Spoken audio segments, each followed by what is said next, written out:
by taking away the idea that these materials that are excavated and scavenged from the land. Bob Dylan in No Direction Home talks about him being Minnesota being a place where the land was scavenged by excavating companies, coal and mining interests. That's what's happened in upstate New York and in San Diego. And there are different problems all over the country. And I've written this article about how 50% of Americans are breathing unsafe air, and I think it's actually higher.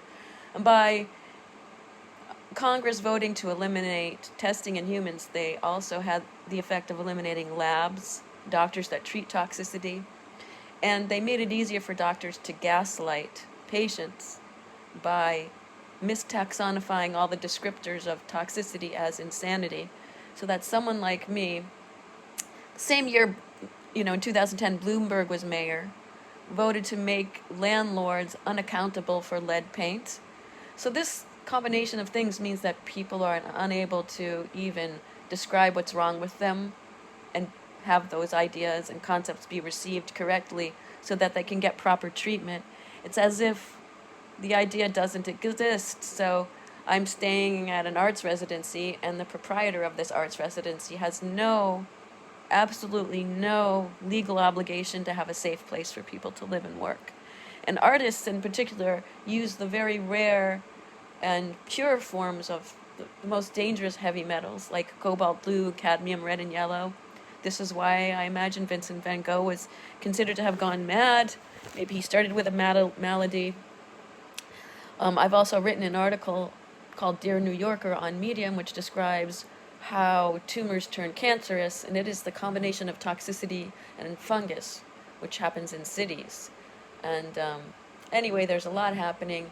What's happening with me is that the proprietors of the place I'm staying live in a very, they're hosting an arts residency in very, very toxic locations. And yesterday they went to replace an old drain pipe that was leaking and found that the metal that the pipe was made out of was rotting. Not just in the bathroom next to my bedroom they were replacing the pipe in, but in the entire house most likely.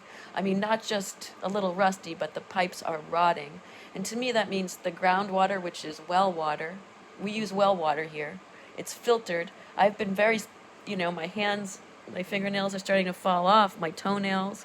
I'm having trouble walking, I'm having trouble with neurology. My appearance has changed, my head, there's so much inflammation that, it feels like my eyes are going to be pushed out. There's strange lines, there's the disintegration of the soft tissues. It goes into the ear canals, sebaceous glands, tear ducts, nasal cavity, salivary glands, lymph nodes. And I've developed ways to remove stuff from my body. But friends that suggested I come here to heal and recover are not communicating very well. They're saying that this is all my responsibility to take care of. In a toxic town surrounded by sand and gravel pits, in a toxic home with rotting heavy metal pipes, and most likely lead paint and asbestos, according to some of the locals I played ping pong with and music with the other day. I woke up the other day feeling great, and now I'm a mess again because they were digging around in the walls, finding these rotting pipes, and which means there's mold. And I'm looking at the ceiling, seeing a drop ceiling, seeing leaks from the ceiling or mold on the ceiling, which means it's coming down 2 ceilings because this is a dropped replacement ceiling. And with this concept that toxicity doesn't exist and there's no testing and treatment allowed by the state of New York and most likely other states as well, people like me are forced to live and work in places where there can be no justice, no retribution, and no health. And we are blamed as if we are insane for trying to get help. And we are scorned and pitied for asking for help outside of the people that should be helping us.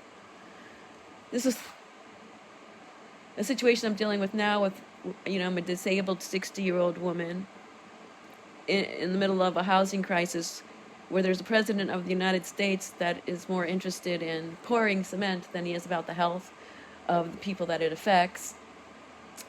And the same goes with the proprietor of this arts residency And with the people that are here that are supposed to be kind of helping me out and looking after me a little bit, everyone's completely withdrawn and nobody knows what to say. And everyone who can deal with the situation is dealing with it happily and making their art. And I'm separated.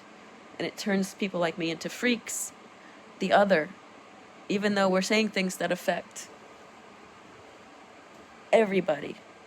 And these are the kinds of things that cause cancer. And so many friends of mine have died in the last year. There's been Beth McCormick, flute player and lead singer from Carrie Nation, who became an architect and moved to Albuquerque, New Mexico. We took acting classes together as a teenager, and she made me a birthday cake. And I always thought I'd see her again, Beth McCormick. There's Angela McCluskey, singer and performer that every musician, she's just a musician, a singer's singer. She's wonderful, died in the past year. There's Sinead O'Connor and Shane McGowan, who I went to a benefit concert for. There's Elizabeth Felicella, a wonderful photographer who photographed all of the libraries in New York and the shore of New York City from a boat. And she died of cancer in Queens, I believe, the same place where I was living and fled. I probably could have helped her if any of my friends had the concept that what I was saying was relevant, but because no one understands that what I'm saying is very relevant to their cancer, I'm completely ignored and people are dying. There's Jackie Mackay, who had all the same symptoms I do. She lived where I lived. She lived in London, in Sunset Park, Brooklyn, next to a mirror manufacturer, above a coffin manufacturer spraying polyurethane.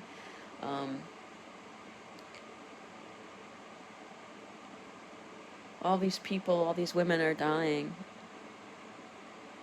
We have empty estrogen receptors every month, and that empty estrogen receptors during menopause and perimenopause, which means toxicity fits right into those empty estrogen receptors, and they fire, they conglomerate around nerves and fire muscles like in our eyes.